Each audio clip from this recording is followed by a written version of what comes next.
Some international news now vis-a-vis India. America's tariff on India is all set to come into force from 7th August. A day after American president called India a dead economy that led to a lot of backlash and outrage. After imposing 25% tariff and a certain penalty also announced, US further targeting India, this time over the Russia-India oil deal.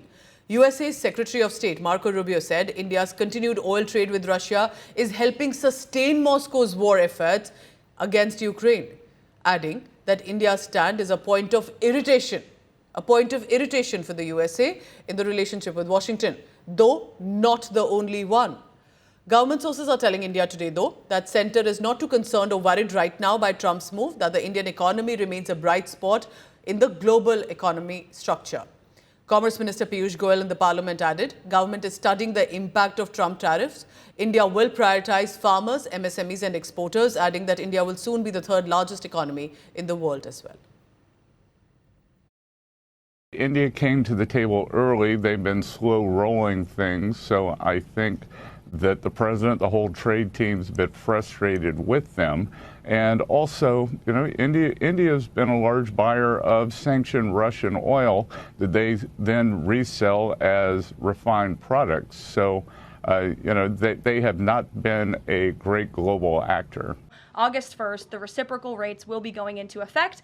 If more deals are cut between now and midnight, I will never count out the president. You've seen him do it before. He cut 3 deals in one day very recently.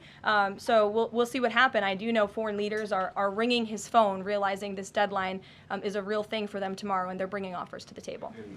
Well, there's a lot of countries that I know have reached out. I believe it's upwards of 200 countries around the world have reached out to the trade and tariff team.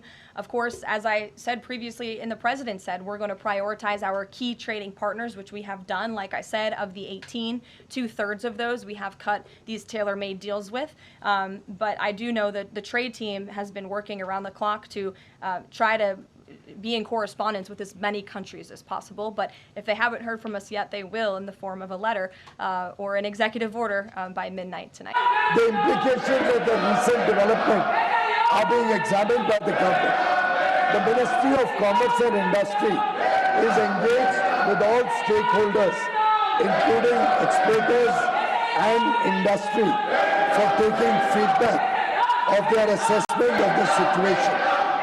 The government attaches the utmost importance to protecting and promoting the welfare of our farmers, workers, entrepreneurs, exporters, MSMEs, and all sections of industry.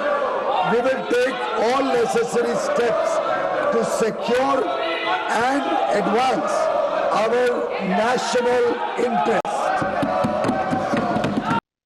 Well, I represent 200 of the largest companies in America and India. And let me tell you that they're all nervous. I mean, Indian companies in America are feeling very exposed and vulnerable right now. American companies in India are uncertain. You know, business doesn't like uncertainty. It likes predictability. And if the U.S. and India can't agree a deal that, you know, frames the economic relationship and sends a positive psychological message to investors, it's going to be very hard to see growth. And both the president and the prime minister advocated for hitting a $500 billion target in annual trade. We can't do it if we don't get this deal done, because the deal is the foundation of what is going to be further deals. So I think, speaking for the business community, everybody just wants to see this drama come to an agreed deal. Well, there is no denying the fact that US is a very prominent market, one of the biggest trading partner of India across all the products and services, and the importance of US market cannot just be, you know, underestimated, given the fact that it accounts for almost 33% of India's apparel trade, and the only countries I think which are ahead of India in market share in apparel import of US are China, Bangladesh and Vietnam. So it will, I mean, any you know, kind of upheaval in India-US trade scenario can adversely impact India's apparel trade. Meanwhile, India today spoke to National Security and Indo-Pacific analyst Derek Grossman on the India-US trade tariff war, its impact also on both the nations. Here's what he had to share. What we see currently with these tariff imposition is that it's been reshaping the geopolitical calculus of India with Washington. But more importantly, I would want your opinion on whether this 25% imposition is indeed let out of frustration, one would say, of Donald Trump in his inability to broker a peace deal between Russia and Ukraine. Well, thanks for having me. Yeah, and I know this is a tough situation for the India-U.S. strategic partnership.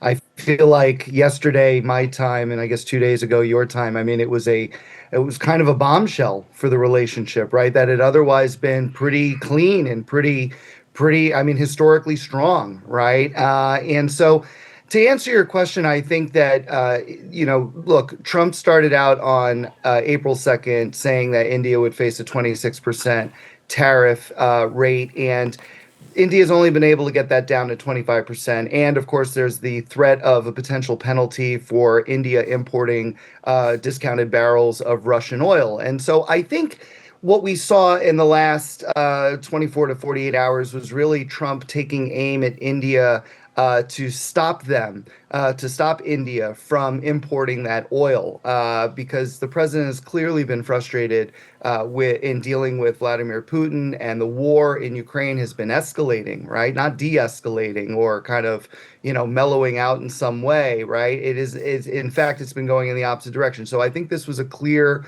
shot across the bow that India's position of trying to have its cake and eat it too is simply not going to work, right? The relationship with the United States will not be as pleasant if India continues to import those barrels of oil from Russia. So I think that's a lot of what this has to do with. And frankly, it's unclear how it's going to proceed, right? Because Trump is relatively unpredictable. He's transactional. So, I mean, tomorrow could bring a much better day, and the days to come could bring much better days for the U.S.-India partnership in the future. Also importantly, White House Press Secretary Caroline Leavitt proposing Nobel Peace Prize for Donald Trump, for their president, for mediating truce and in multiple conflicts. Listen in. The president has now ended conflicts between Thailand and Cambodia, Israel and Iran, Rwanda and the Democratic Republic of the Congo, India and Pakistan, Serbia and Kosovo, and Egypt and Ethiopia. This means President Trump has brokered, on average, about one peace deal or ceasefire per month during his 6 months in office. It's well past time that President Trump was awarded the Nobel Peace Prize. So clearly a statement with the White House now that there has to be a Nobel Peace Prize for their president for resolving all the conflicts, including, as they claim, India-Pakistan. But from trade wars to oil dreams, Donald Trump is shaking things up again. Imposing a steep 25% import duty on Indian products, the president is turning the attention to our neighbor nation Pakistan.